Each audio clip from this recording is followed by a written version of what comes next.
Let us see. Well, my first thought is we could play queen a1 check. The king moves. We could grab that knight. But so what? Look at the material. White is up 2 minor pieces.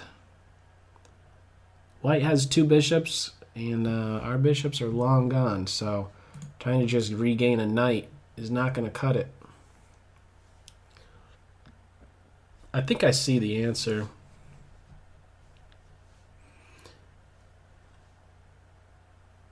And, ooh, is it just as simple as that? Somebody's saying knight takes d5.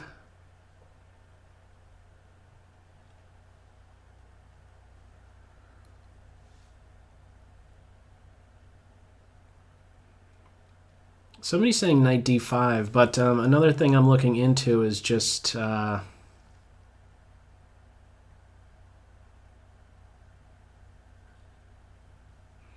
looking into another move, a quiet move.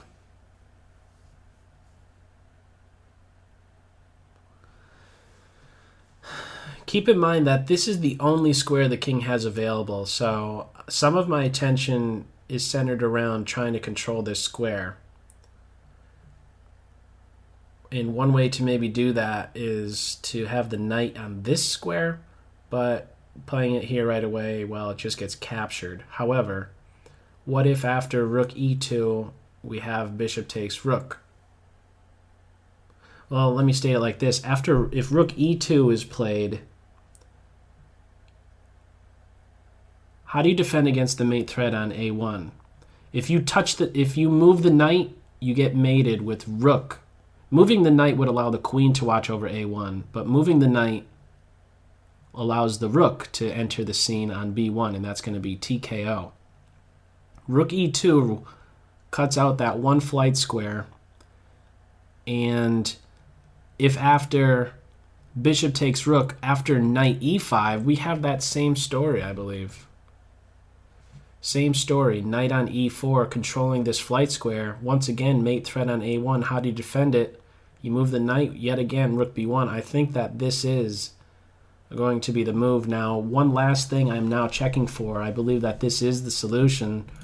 The last thing that I'm checking for is, does bishop check here do anything? And I believe it does not. We get to probably just move our king wherever we want. h8, f8. No, probably just h8, just to avoid queen checks here. So that's not a problem. What are your thoughts? Some quick votes coming in.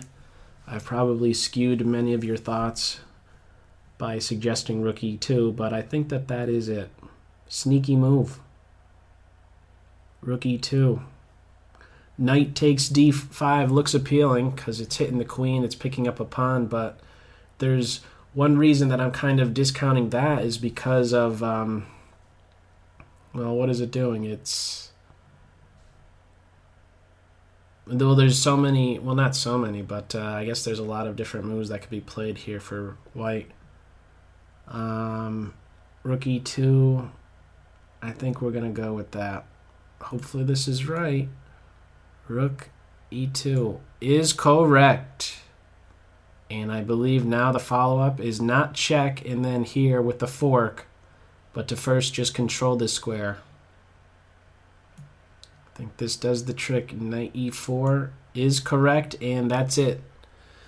Problem is solved. You do not have to go any further. They're not letting us play through this one. But that's pretty much it. A mate ensues on a1 or b1. Unavoidable. Queen a3, you just take the queen back. Same thing happening. b3, a1 would then be threat. All right, very cool.